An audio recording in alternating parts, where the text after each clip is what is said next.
आप लोगों को क्रिकेट क्लास में स्वागत है। इस चैनल को सब्सक्राइब और लाइक करना ना भूलें और बेल आइकन का बटन दबा दें। आज आपको प्रतिलेखन संख्या 91 और 92 लिखाएंगे। पहले 80 का स्पीड में, फिर 100 का स्पीड में, फिर 120 के स्पीड में।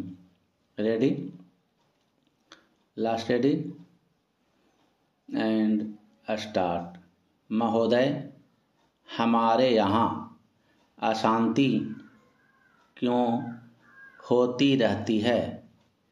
इसलिए नहीं कि पुलिस वालों की संख्या बहुत कम है। अशांति इसलिए होती रहती है कि समाज में ऊंच नीच है और लोग अनुभव करते हैं कि उन्हें न्याय नहीं मिल रहा है। कानून और व्यवस्था की समस्या केवल भारत में ही नहीं है।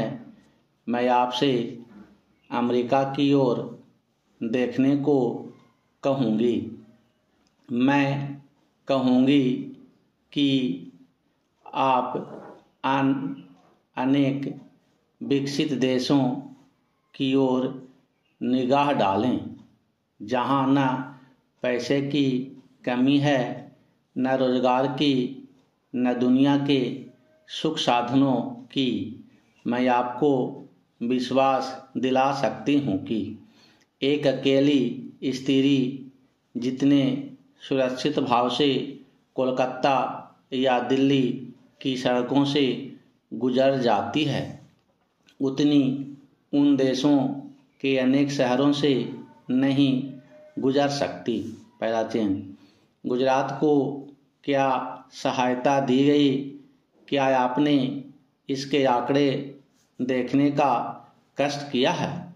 मैं यहाँ कागज पत्र लेकर नहीं आई हूँ, लेकिन मैं कह सकती हूँ कि गुजरात को भारत के कई राज्यों की अपेक्षा अधिक सहायता मिली है। आपने एक या दो विशेष परियोजनाओं की चर्चा की है। प्रत्येक परियोजना पर उसकी आवश्यकता के अनुसार विचार किया जाएगा और आवश्यकता का यह अभिप्राय नहीं है कि अमुक फर्म या व्यवसाय ग्राहक को क्या मिलता है। आवश्यकता का आशय यह है कि उससे देश को अपने पांवों पर खड़े होने में सहायता मिलती है या नहीं। पहला चेन। हमें उर्वरकों की आवश्यकता है।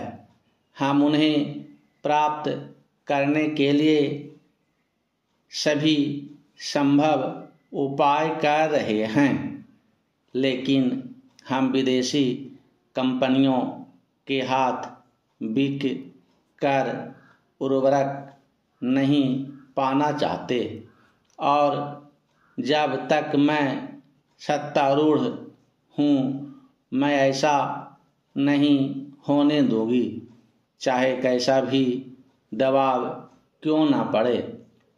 अगर आप चिखना चाहते हैं तो विश्वास रखिए, आप मुझसे ज़्यादा जोर से नहीं चीख सकते। इसका मुझे आपसे नहीं ज़्यादा अनुभव है। प्रत्येक मामले को तब तक तय किया जाएगा जब वह विचार के लिए उठाया जाएगा। जहाँ तक टाटा परियोजना का संबंध है, वह योजना अभी सरकार के सामने नहीं आई है। यदि वह आएगी तो उस पर वैसी अन्य योजनाओं की तरह समुचित विचार किया जाएगा। अतीत में हमने कई बातों पर जल्दबाजी से काम लिया और आज हम उसका फल भुगत रहे हैं। आप महानुभावों को इस पर लिखी गई अनेक पुस्तकों के नाम बता सकती हूँ जिनके लेखक न तो भारतीय हैं और न ही आदर्शवादी। Paragraph change.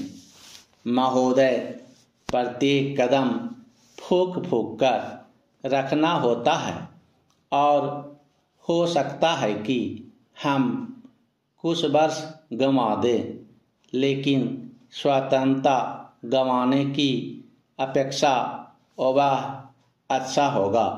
स्वतंत्रता का अर्थ केवल अपनी सरकार होना नहीं होता, बल्कि उसका अर्थ होता है कि हम निर्णय स्वयं कर सकें। हो सकता है कि वे निर्णय गलत हों, लेकिन वे हमारे निर्णय, भारत के निर्णय होने चाहिए। हमें कपड़ा उद्योग की समस्याओं का भी ध्यान है। हमने आधुनिकीकरण के लिए विदेशी सहायता की आवश्यकता को स्वीकार किया है। योजना आयोग ने कपड़ा उद्योग के लिए एक कार्यकारी दल नियुक्त किया था, जिसने इसकी समस्याओं पर विचार किया। सिद्धांत रूप में यह निर्णय किया गया कि वित्तीय अभिकरणों के द्वारा धन उपलब्ध कराया जाए। हम अब वित्तीय संस्थाओं से बातचीत कर रहे हैं कि इन उद्देश्यों के लिए उधार की शर्तें कैसे उदार बनाई जा सकती है। पैराचेन। आपने बंगलोर की घटनाओं और बम्बई में लिए गए हमारे कुछ निर्णयों की भी चर्चा की है। आप यह भूल गए हैं कि वे निर्णय वास्तव में कांग्रेस द्वारा पिछले आम चुनावों के शीघ्र बाद किए गए थे। उन पर कार्य समिति में विचार विमर्श और एक राय से सहमति हुई थी और बाद में उन्हें अखिल भारतीय कांग्रेस कमेटी ने स्वीकार किया था।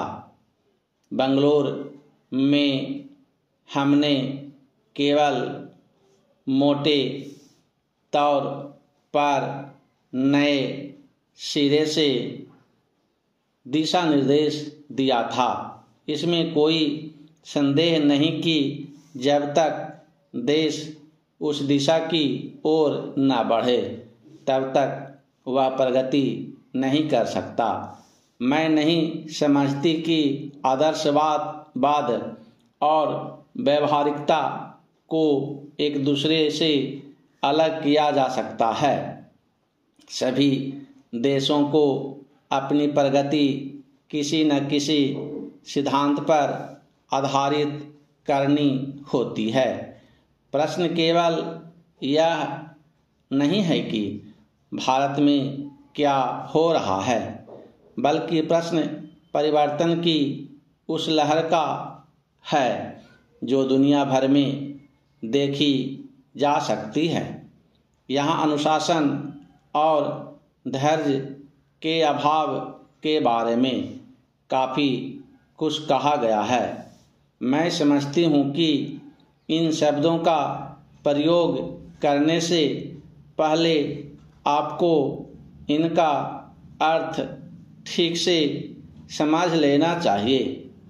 आप शायद इसे अनुशासन कहेंगे कि इंग्लैंड में लोगों से बेगार ली जाती थी और उनसे दुर्व्यवहार किया जाता था, या छोटे छोटे बच्चे अंधेरी खानों में काम करने के लिए जाते थे और अंधे होकर बाहर निकलते थे। जब वे इन सबके प्रति विद्रोह करते थे तो आप शायद उसे अनुशासनहीनता कहेंगे। पेंसिल कॉपी लेकर तैयार है। अब 100 के स्पीड में लिखाएंगे। Ready, last ready, start. महोदय, हमारे यहाँ अशांति क्यों होती रहती है? इसलिए नहीं कि पुलिस वालों की संख्या बहुत कम है। अशांति इसलिए होती रहती है कि समाज में ऊंच नीच है और लोग अनुभव करते हैं कि उन्हें न्याय नहीं मिल रहा है। कानून और व्यवस्था की समस्या केवल भारत में ही नहीं है।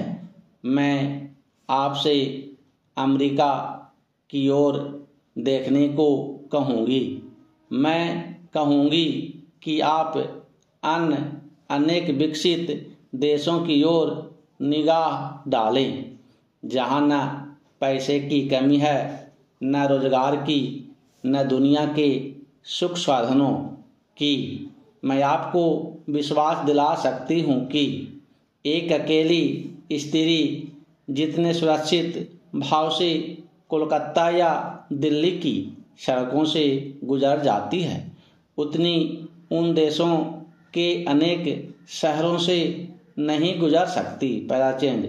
गुजरात को क्या सहायता दी गई? क्या आपने इसके आंकड़े देखने का कष्ट किया है?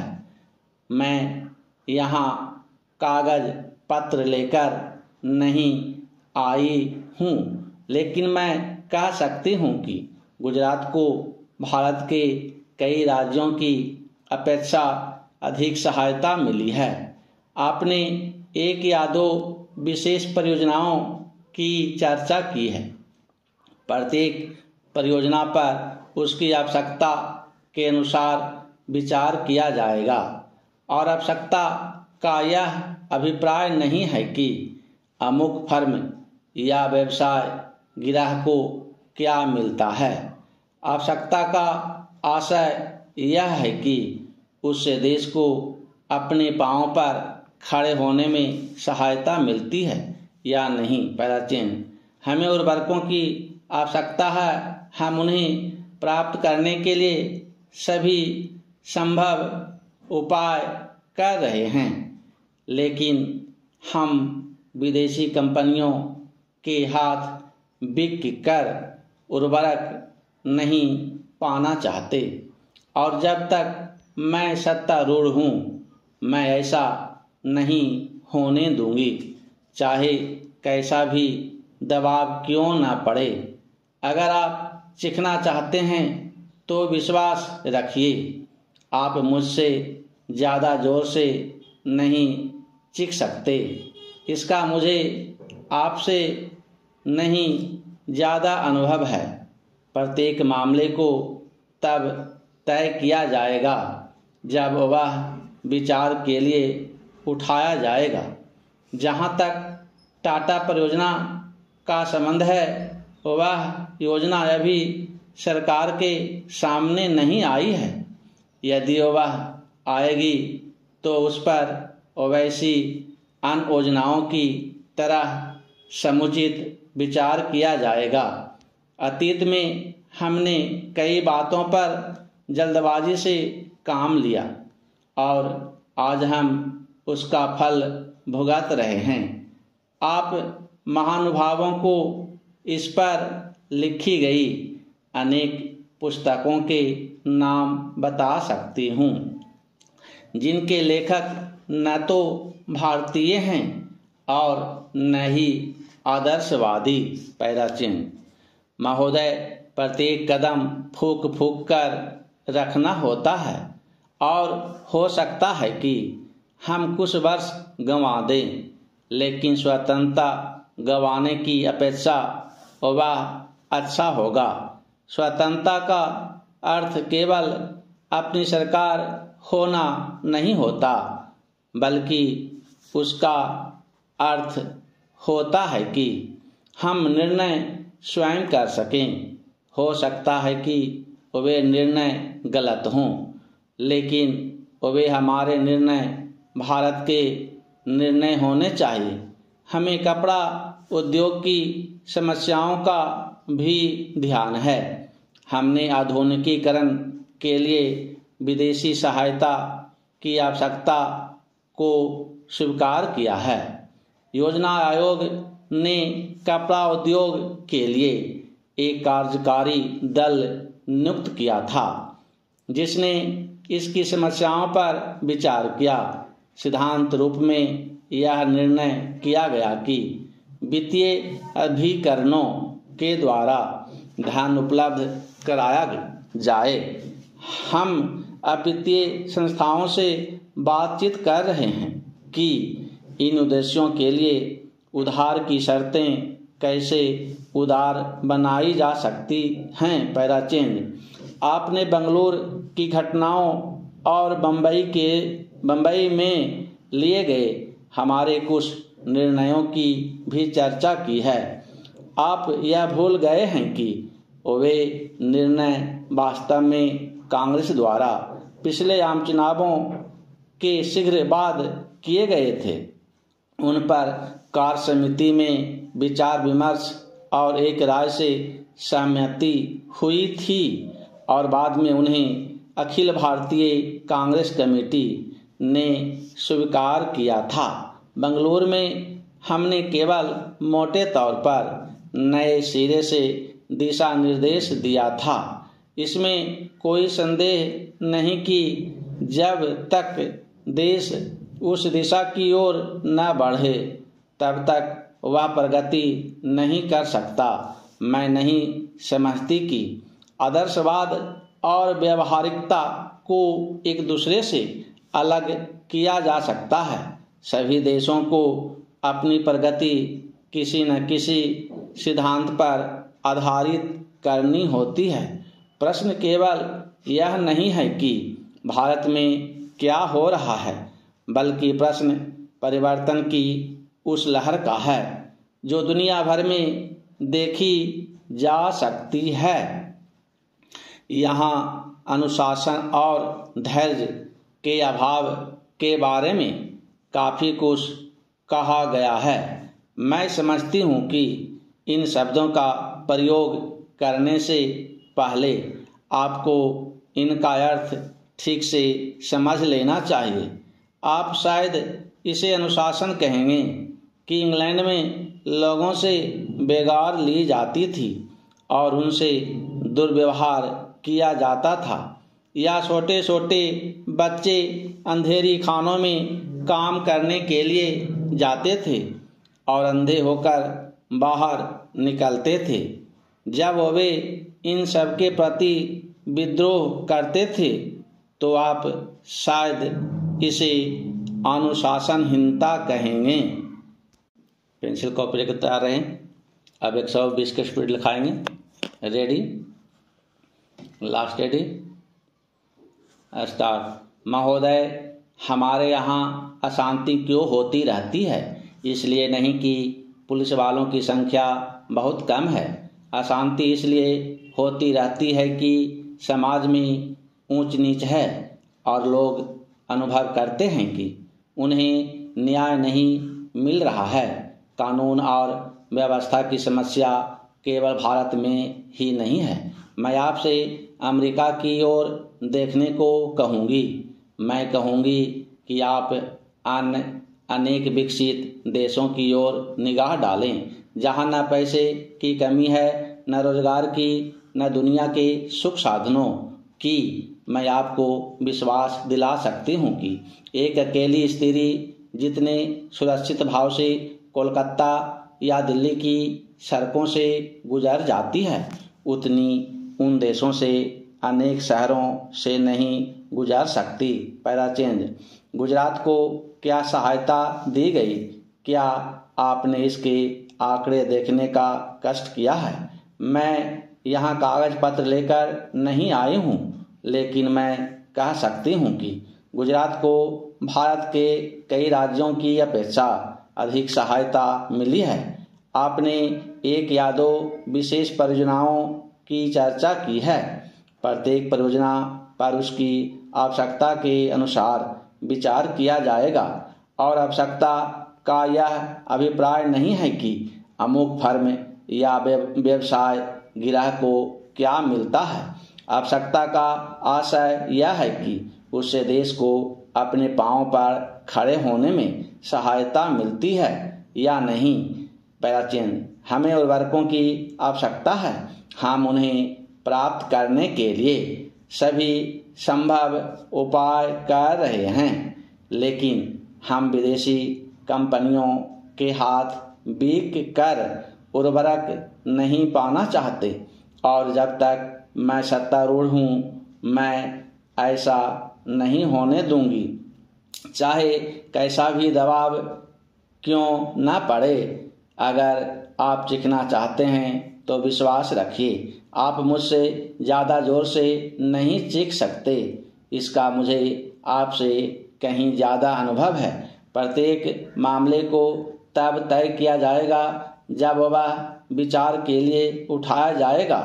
जहाँ तक टाटा परियोजना का संबंध है, वह योजना अभी सरकार के सामने नहीं आई है। यदि वह आएगी तो उस पर वैसी अन्य योजनाओं की तरह समुचित विचार किया जाएगा। अतीत में हमने कई बातों पर जल्दबाजी से काम लिया और आज हम उसका फल भुगत रहे हैं। आप महानुभावों को इस पर लिखी गई अनेक पुस्तकों के नाम बता सकती हूँ जिनके लेखक न तो भारतीय हैं और न ही आदर्शवादी। पहला चेंज महोदय, प्रत्येक कदम फूक फूक कर रखना होता है और हो सकता है कि हम कुछ वर्ष गंवा दें, लेकिन स्वतंत्रता गंवाने की अपेक्षा वह अच्छा होगा। स्वतंत्रता का अर्थ केवल अपनी सरकार होना नहीं होता, बल्कि उसका अर्थ होता है कि हम निर्णय स्वयं कर सकें। हो सकता है कि वे निर्णय गलत हों, लेकिन वे हमारे निर्णय भारत के निर्णय होने चाहिए। हमें कपड़ा उद्योग की समस्याओं का भी ध्यान है। हमने आधुनिकीकरण के लिए विदेशी सहायता की आवश्यकता को स्वीकार किया है। योजना आयोग ने कपड़ा उद्योग के लिए एक कार्यकारी दल नियुक्त किया था जिसने इसकी समस्याओं पर विचार किया। सिद्धांत रूप में यह निर्णय किया गया कि वित्तीय अभिकरणों के द्वारा धन उपलब्ध कराया जाए। हम अब वित्तीय संस्थाओं से बातचीत कर रहे हैं कि इन उद्देश्यों के लिए उधार की शर्तें कैसे उदार बनाई जा सकती हैं। पहला चयन, आपने बंगलोर की घटनाओं और बम्बई में लिए गए हमारे कुछ निर्णयों की भी चर्चा की है। आप यह भूल गए हैं कि वे निर्णय वास्तव में कांग्रेस द्वारा पिछले आम चुनावों के शीघ्र बाद किए गए थे। उन पर कार्य समिति में विचार विमर्श और एक राय से सहमति हुई थी और बाद में उन्हें अखिल भारतीय कांग्रेस कमेटी ने स्वीकार किया था। बंगलुरु में हमने केवल मोटे तौर पर नए सिरे से दिशा निर्देश दिया था। इसमें कोई संदेह नहीं कि जब तक देश उस दिशा की ओर न बढ़े तब तक वह प्रगति नहीं कर सकता।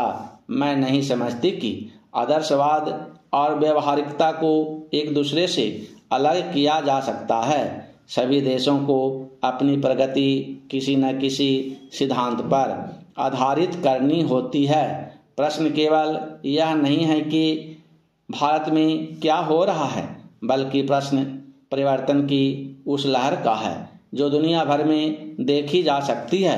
यहाँ अनुशासन और धैर्य के अभाव के बारे में काफ़ी कुछ कहा गया है।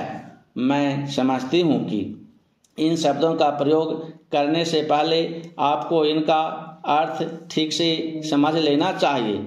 आप शायद इसे अनुशासन कहेंगे कि इंग्लैंड में लोगों से बेगार ली जाती थी और उनसे दुर्व्यवहार किया जाता था, या छोटे छोटे बच्चे अंधेरी खानों में काम करने के लिए जाते थे और अंधे होकर बाहर निकलते थे। जब वे इन सब के प्रति विद्रोह करते थे तो आप शायद उसे अनुशासनहीनता कहेंगे।